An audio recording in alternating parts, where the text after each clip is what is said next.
everyone, welcome back to the channel and let's begin with a new chapter that is arithmetic progressions chapter number 5।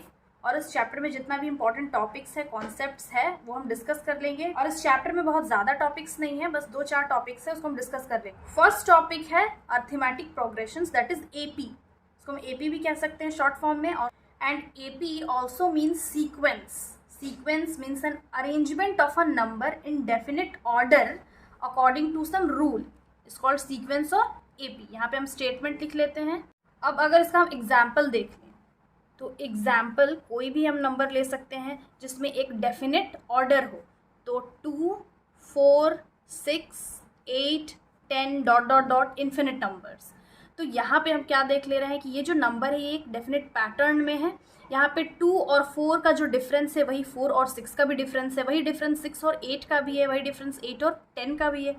और इस chapter में जो AP है वो finite भी हो सकता है और इन्फिनिट भी हो सकता है। That means sequence of numbers वो डेफिनेट भी हो सकता है, इनडेफिनेट भी हो सकता है। यहाँ पर जो डिफरेंस है नंबर्स के बीच में उसको हम क्या कहते हैं, कॉमन डिफरेंस। और डी से डिनोट कर लेते हैं। 2 और 4 का जो डिफरेंस होगा वही 4 और 6 का होगा, वही 6 और 8 और 8 और 10 का। और यहाँ एपी में जो फर्स्ट नंबर होता है उसको हम डिनोट कर लेते हैं A1 से, जो सेकेंड होगा उसको A2 से, थर्ड A3 से, फोर्थ A4 से, फिफ्थ A5 से, और दोनों के बीच का डिफरेंस जो है वो D है। यानी कि D is equal to A2 minus A1, ये D1 है।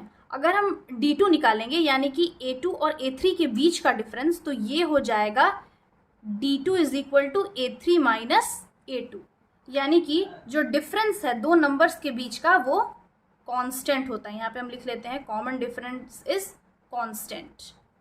एंड देन जो लास्ट टर्म होता है, जो भी लास्ट टर्म होगा, तो यहाँ पे लास्ट है 10, इसको हम डिनोट कर लेंगे AN से।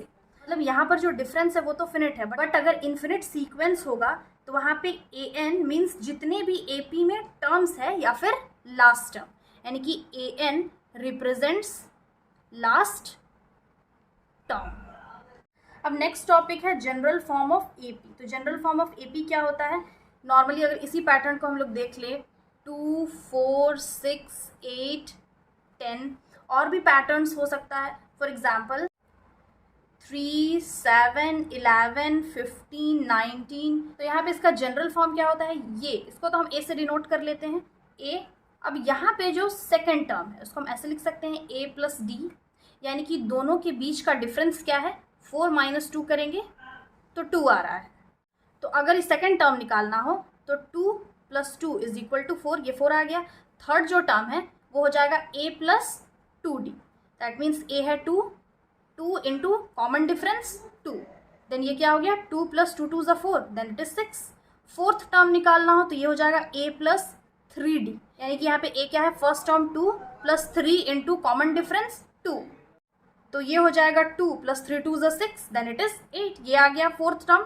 वैसे ही और अगर बाकी टर्म्स निकालना हो तो उसका फॉर्मूला ऐसे ही होगा, fifth term A plus 4D, sixth term A plus 5D, यानी कि यहाँ पे हम ऐसे लिख सकते हैं A1 is equal to A, A2 is equal to A plus D, A3 is equal to A plus 2D, A4 is equal to A plus 3D, and अगर लास्ट टर्म निकालना हो AN इज इक्वल टू, तो यहाँ पे हो जाएगा A plus N में अगर हम 1 माइनस करें, यहाँ पे हम लोग को फोर्थ टर्म निकालना था तो 4 में 1 माइनस किए 3 आ गया, और लास्ट टर्म अगर निकालना हो तो ये हो जाएगा N माइनस 1 इंटू D। ये है लास्ट टर्म का फॉर्मूला। तो हम दूसरा एग्जाम्पल भी देख सकते हैं। यहाँ पे एक दूसरा पैटर्न है, अगर दोनों के बीच का हम डिफरेंस निकाले तो 7 माइनस 3, 3, 4, 5, 6, 7, कितना 4 डिफरेंस है। और यहाँ पे A1 क्या है, यानी कि जो फर्स्ट टर्म है A है वो है 3, तो अगर हम A1 निकाले तो A1 A होगा और A है 3। A2 होगा second term A plus D, तो यहाँ A क्या है, A है 3 और डिफरेंस है 4, ऐड करेंगे तो आ गया 7। थर्ड टर्म निकालना होगा तो यहाँ पर करेंगे A plus 2D which is equal to first term 3 plus 2 into common difference 4, then 3 plus 4 2 8 and 8 9 10 11, ये आ गया थर्ड टर्म। वैसे ही हम बाकी टर्म्स भी निकालेंगे और जो लास्ट टर्म होगा दैट इज AN, उसका फॉर्मूला होगा A, यानी कि first term N minus 1 into D। यहाँ पे A डिनोट करता है first term, D denotes common difference, जो कि हर एक नंबर के बीच का डिफरेंस होगा, और जो an होता है, an denote last term.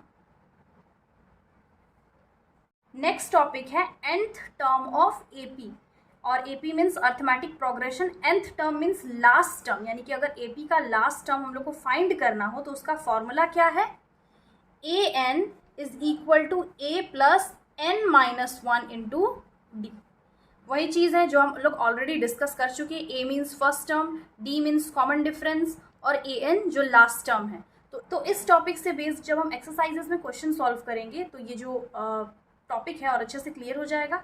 Next जो है वो nth term of AP from the end side, यानी कि एंड साइड से अगर अर्थमेटिक प्रोग्रेशन फाइंड करना हो nth टर्म का, तो इसका फॉर्मूला क्या है, सेम यही, an is equal to l minus n minus 1 into D.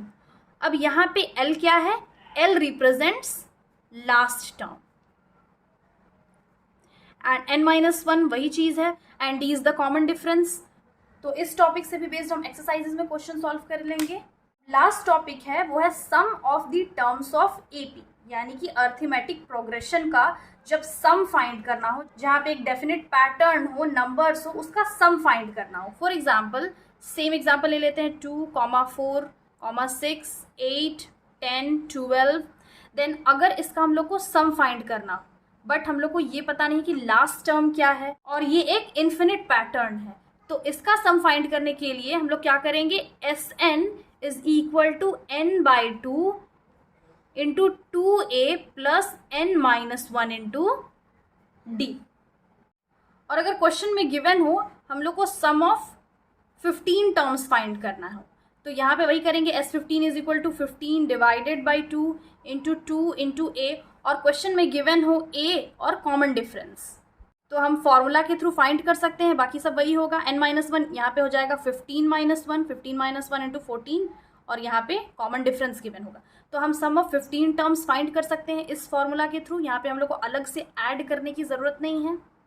यहाँ पे भी a वही है, फर्स्ट टर्म, और d कॉमन डिफरेंस, बट अगर क्वेश्चन में हम लोग को फर्स्ट और लास्ट टर्म गिवन हो तो हम डायरेक्टली ऐसे फाइंड कर सकते हैं। इसका दूसरा फॉर्मूला है Sn is equal to n by 2 into a plus l, first term last term दोनों को ऐड करेंगे, डिवाइड करेंगे, जो भी नंबर रहेगा गिवन नंबर ऑफ टर्म्स उसको डिवाइड कर लेंगे 2 से और फाइंड कर सकते हैं।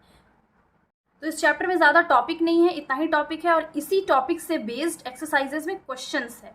So this was the introduction of the chapter arithmetic progression. I hope समझ में आ गया होगा। अब इस पे बेस्ड जितने भी क्वेश्चंस है सब हम एक्सरसाइजेज में सॉल्व करेंगे, और जो कॉन्सेप्ट है वो और अच्छे से क्लियर हो जाएगा।